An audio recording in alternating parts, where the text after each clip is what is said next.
everybody. Welcome to the Sharon and Joe Show. My name is Sharon. Happy Monday, everybody. My name is Joe. So Joe and I thought for a little while that we weren't going to end up making a video for Monday. Did you think that? Yeah, it was close yesterday. It's been a rough month for us. Everything's going well at home. Like the inside's doing good. The kids are doing okay. It's it's one of those months where we knew like we do monthly goals every month, and we just knew like this month with I owe taxes for my business and this and that. It was going to be a tight one, and we're going to have to really like buckle up. Yeah, it's been stressful. And like Joe said, like everything's good. Like, we're okay. The kids are okay. It's just, but what we want to do in today's video, because always on my channel, I'm real with you. I tell you what's really going on. And we're thinking of some video topics, but then we decided, you know what? We'll just kind of catch you guys up and tell you what's been going on, some of the realities when you're starting completely over. Because, sometimes you hear people get divorced, right? And, they're set, they don't have any worries. Joe and I were financially devastated.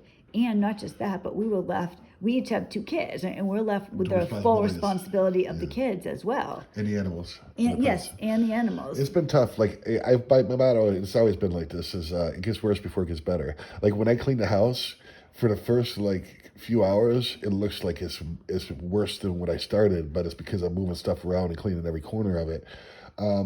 Yeah, I never got like when I first came into recovery, like people that said it's all freaking hunky dory. Like, yeah, it's great. My recovery has been slow. It's been steady. It's been like in God's time. You know what I mean? But this month it was, working 65 hours a week in the field, like painting and landscaping and whatever I could do since I got laid off of work in December.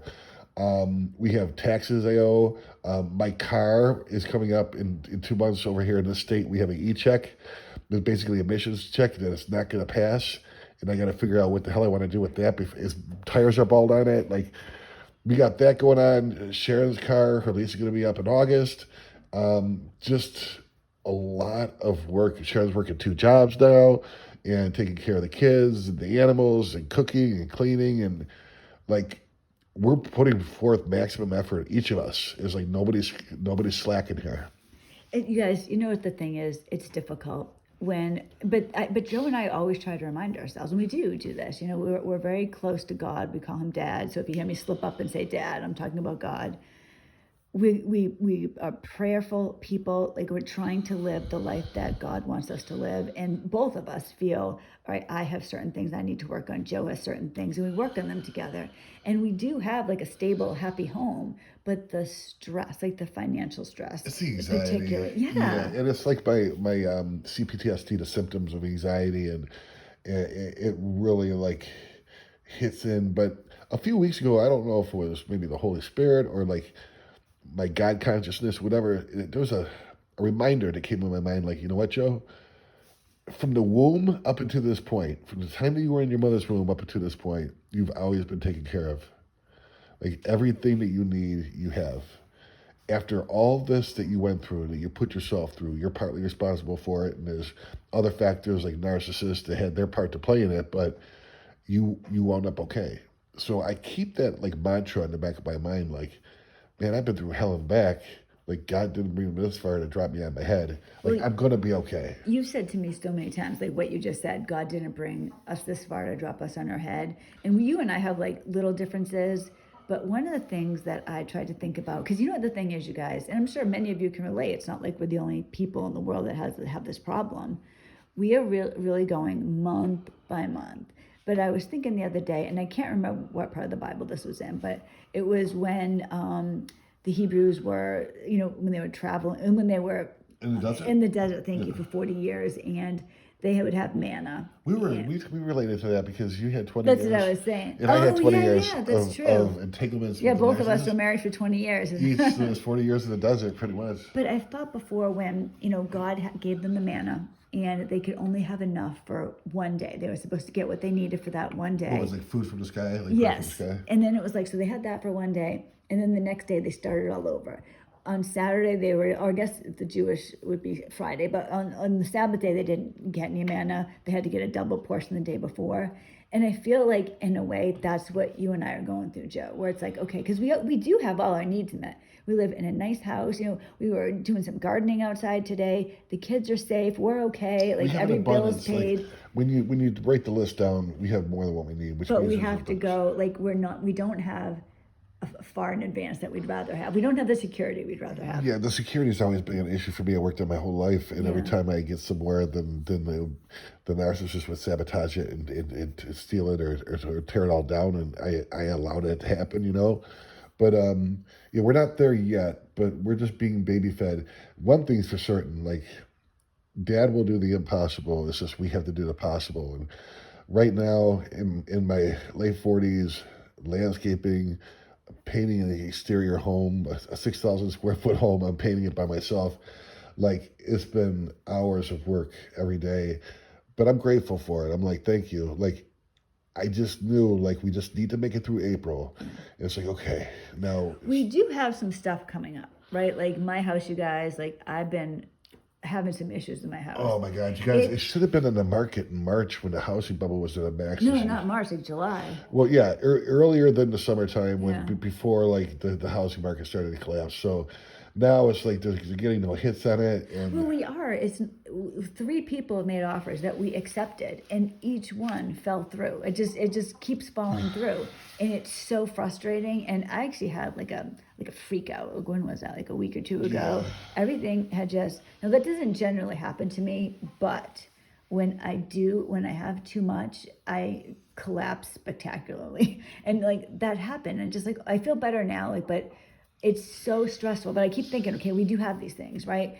Joe and I want to get our own little house, right? And no kids, no yeah. pets. Like just if we're gonna work our ass off, it's gonna be for us, you know. But I think, okay, we have my house, your house too. We eventually sell, and we have things coming up. It's just right now we are like, and God is having us trust Him completely, And it sounds which we like, always have done. yeah, it sounds like we're in a way like ungrateful. Let me tell you, like before Sharon and I met, most of you guys, if you listen to us, they know, you know, like my car was stolen, the electric was turned off. I have 2 kids at home.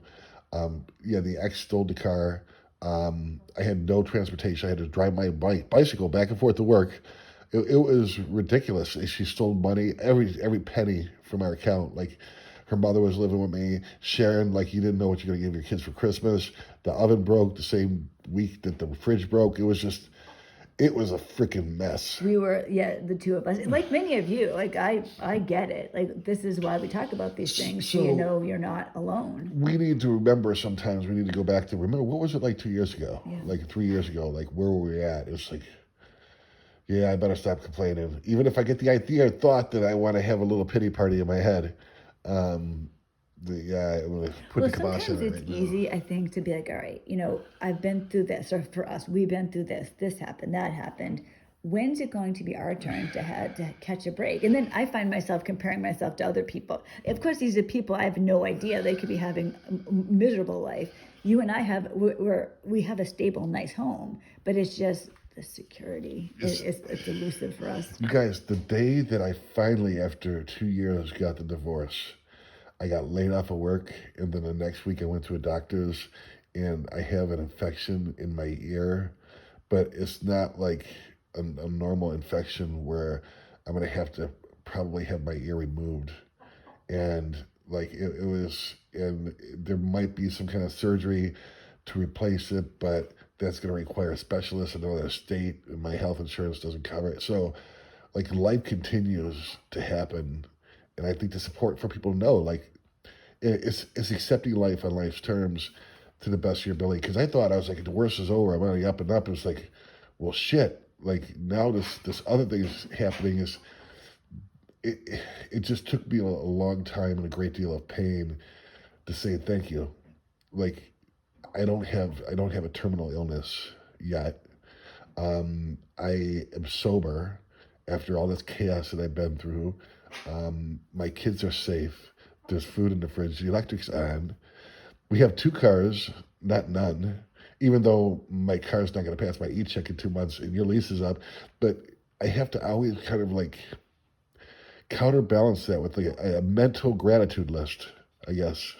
Well, I think, Joe and I, we're very close to God, and both of us have different things we're working on. And one of the things Joe's working on is gratitude. And you've definitely been more grateful. I definitely It's see the it. trust. It's the Yeah. trust that Dad's gonna keep. Like he saved me from this. I know it, and I'm gonna be okay no matter what. Like I've gotten old enough now where I think I learn have a little bit of wisdom to be like, I'm not gonna sweat this shit. What am I gonna do next month or in 2 months? I can't go there. Like Well, Joe and I, the two of us, right? We talk all the time, and we just, I would just, you know what it is, and I get like this anyways. We just want it to be fast forward a little bit because right now it really is month by month, and a lot of times Joe and I at night we'll just like watch a show, whatever, and hold each other because it's so stressful. It's so stressful when it's happening. But we try to remind each other, all right, both we got divorced, right? We got these divorces. We got away from the worst possible situations. Our kids are okay. We have a stable home. We're in a happy relationship. Our animals are all doing well. It's so everything's good, but, and I guess there's always that but, there is the continued stress with other things that are just, and it's just horrible. every night, like say, I wake up. Thank God it's not a panic attack. But I used to have panic attacks twice a week. It was bad, bad. I call up Sharon in the middle of the night when she lived in another state.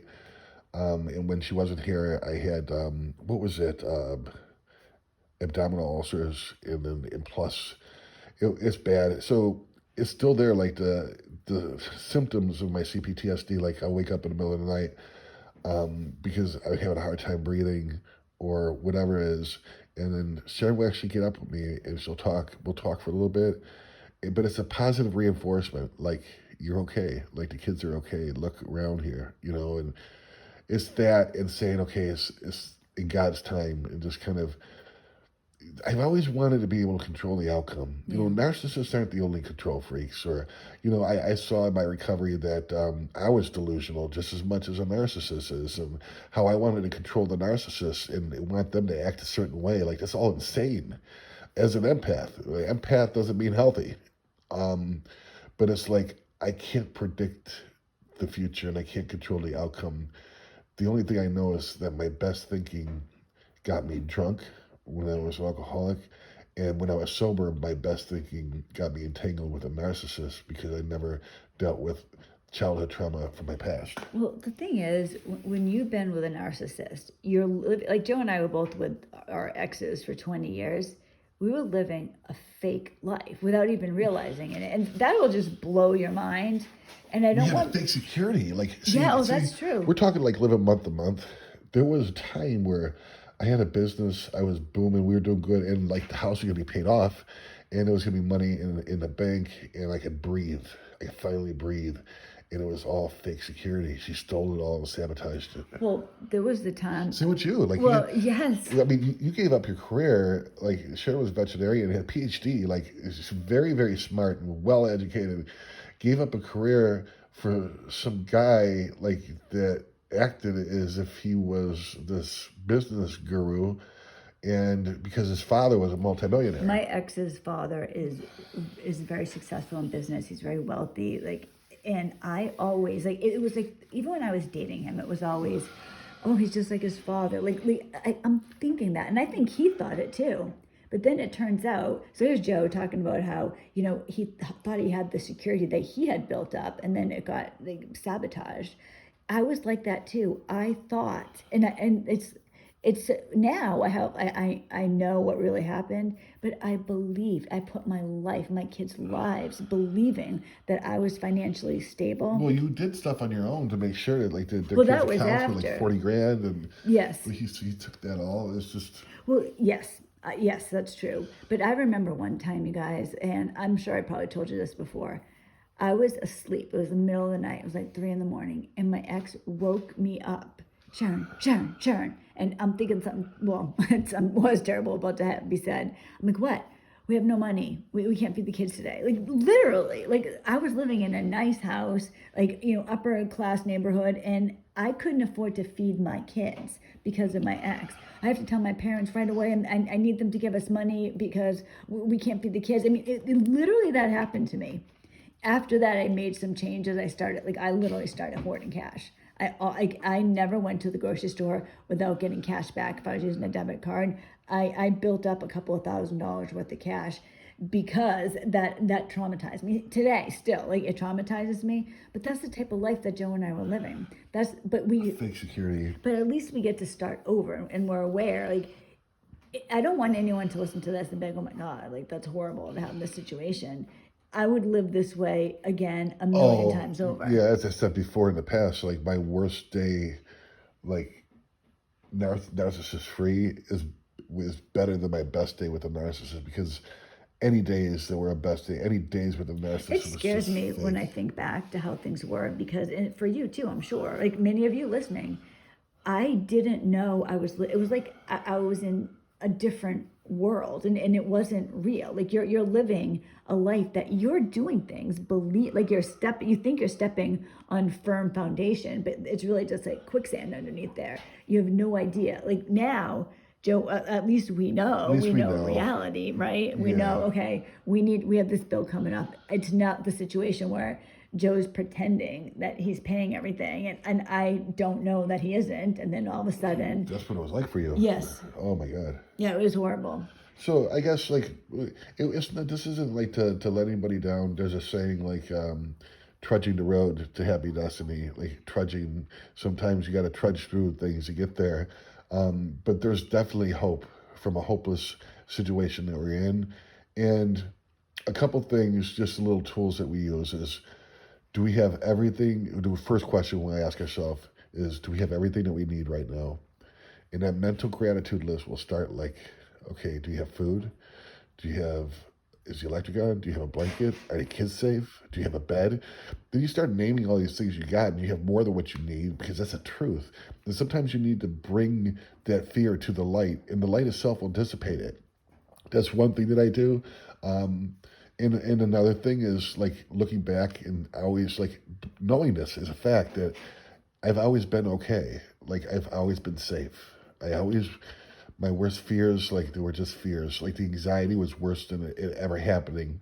And I'll leave you with a Joeism for it today, because I had a very good mentor and friend, a spiritual advisor, always tell me this. And he said, Joe, you heard about the golden rule, right? And I was like, yeah, love others the way you want to be loved.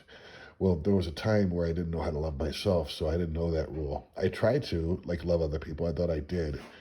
But there's a more important rule for Joe. And here's the rule. As a rule, a man's a fool. When it's hot, he wants it cool. When it's cool, he wants it hot. Always wanting what is not. Sometimes when I would complain and I'd be around that friend, he would always say at the end, always wanting what is not. And it would just remind me, like, wait a minute here. Like, I was happy with her. I was happy without her. I'm happy with money. I'm happy without money. Like, what is it? Learning to be content and finding contentment and gratitude, accepting life on life's terms, knowing that I can't control the outcome as much as I can, because then I'm playing the role of God, and I suck at that role. But the thing is, like, and we try to remind each other, Joe and I have a lot of talks, and we talk all the time about these type of things. And it's a reminder, not just to us, but to everybody.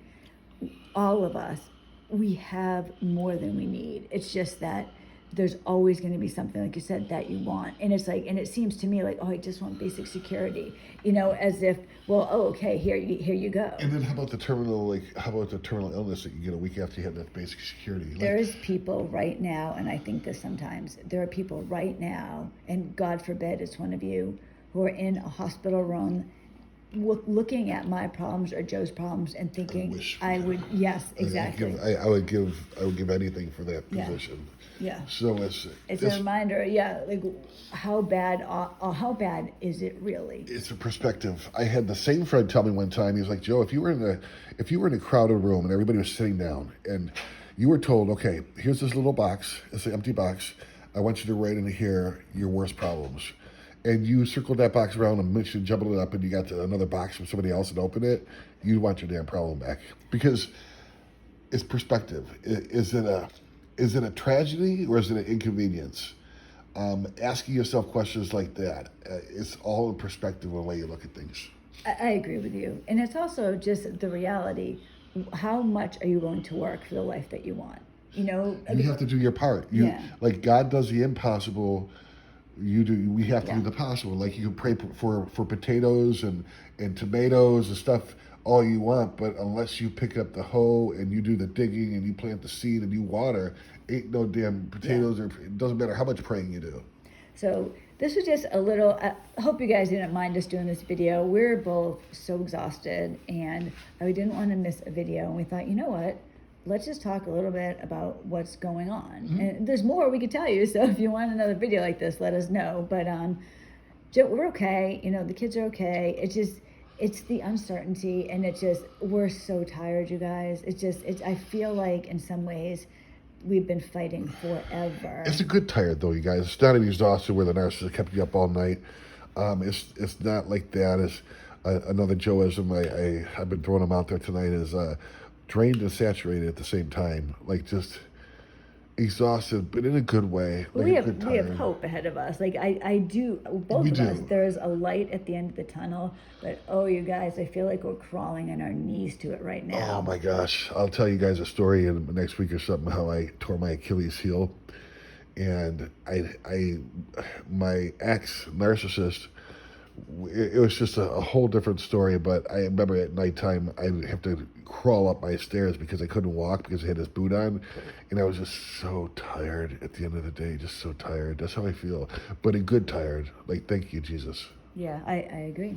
Well, amen to that. So I have plans, fully intentional plans to be here on Wednesday. So look for that video. Actually, Paris might be on soon. She told me that she wants to be on the channel again. So if you would like that, let me know. If you have any questions for us, let me know. And I will be here on Wednesday, almost certainly, without pissing and moaning. So I hope you guys have a great day. Bye. Bye, guys.